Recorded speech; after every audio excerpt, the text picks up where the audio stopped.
সবাই তোমাকে পছন্দ করবে এটা আত্মবিশ্বাস নয়। কেউ পছন্দ না করলেও আমি এমনই থাকব, এটাই আত্মবিশ্বাস। মাঝে মাঝে পেছনে ঘুরে প্রতিবাদের গর্জনটাও করা উচিত, নয়তো সবাই তোমার মৌনতাকে দুর্বলতা ভেবে নেবে। একটা সংসারে স্ত্রীকে স্বামীর চাইতে বেশি হিসেবি হতে হয়। স্ত্রী হিসেবি না হলে সংসারে উন্নতি করা সম্ভব না। হিসেবি মানে কৃপণতা নয়, বরং অপ্রয়োজনীয় খরচ না করাই হচ্ছে হিসেবি। কেউ রাগ করলে কখনো সম্পর্ক শেষ হয় না। সম্পর্ক শেষ হয় তখন যখন একজন রাগ করলে অপরজনের কিচ্ছু যায় আসে না। কেউ পুরোপুরি সুখী নয়, কোনো না কোনো দিক থেকে অপূর্ণতা থেকেই যায়। হেরে যাওয়া মানুষগুলো কিভাবে বুঝবে তাদের রেখে যাওয়া স্মৃতিগুলোর ওজন কতটা ভারী? বছরের পর বছর একটা সংসারের বউ হয়ে থাকার পরেও অনেক নারী বলতে পারে না যে এই সংসারটা আমার।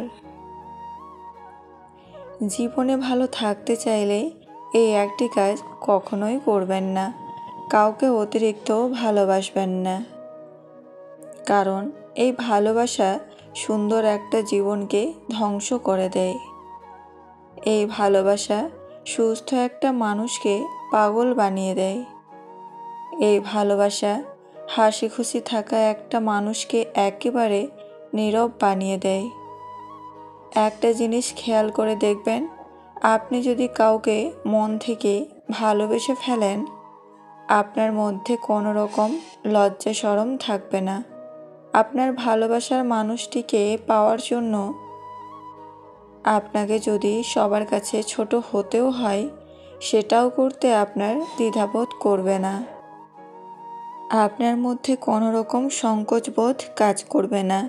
যেটাই হোক না কেন, আপনি শুধু তাকেই পেতে চাইবেন। কিন্তু শেষ পর্যন্ত আপনি তাকে পাবেন না। আপনার জীবনটা কাটবে কষ্টে কষ্টে। বলা হয়নি অনেক কথা, মনে থাকুক তবে। কে বলেছে ভালোবাসলে তাকেই পেতে হবে? কারো মনের ভেতর ভালোবাসার জন্ম দিয়ে তাকে ছেড়ে দেওয়া তাকে মেরে ফেলার সমান। যে তোমাকে ছাড়া ভালো থাকতে পারে সে কখনো তোমাকে ভালোবাসে না। তুমি রেগে গেলে যদি সেও রেগে যায়, তাহলে সে তোমাকে ভালোবাসে না।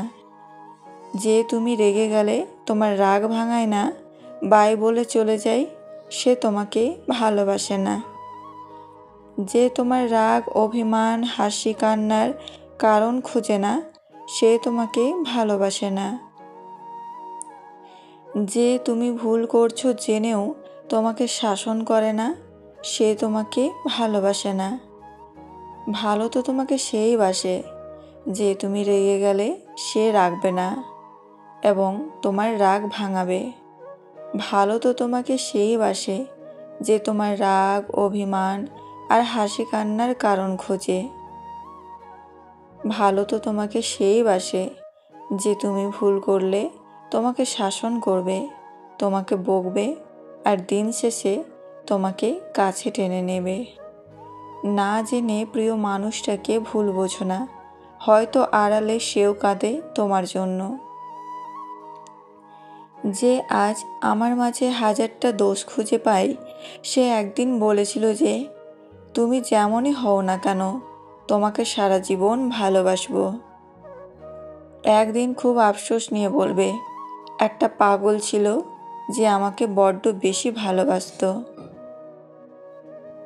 মানুষ বড়ই বিচিত্র প্রাণী। নিজের স্বার্থ পূরণের জন্য সে এক এক সময়ে এক এক চরিত্র ধারণ করে। আঘাত করলেও ঘুরে দাঁড়ানো যায়, কিন্তু বেইমানি করলে উঠে দাঁড়ানোটাই কঠিন হয়ে দাঁড়ায়। সবার সাথে তাল মিলিয়ে চলা সম্ভব নয়, কারণ আমি মানুষ, তবলা নয়। যতই বলি সব ধরনের মানুষ চেনা হয়ে গেছে, ততই যেন আরও নতুন আর ভয়ঙ্কর রূপ নিয়ে মানুষ সামনে এসে দাঁড়ায়। জীবনটা নাটকের মঞ্চ, যেখানে ভালো থাকার অভিনয় করা যায়, কিন্তু ভালো থাকা যায় না। কখনো এমন কাউকে ঠকাতে যেও না যার পুরোটা জুড়ে তোমার অস্তিত্ব আছে, যাকে ঠকানো মানে নিজেই ঠকে যাওয়া।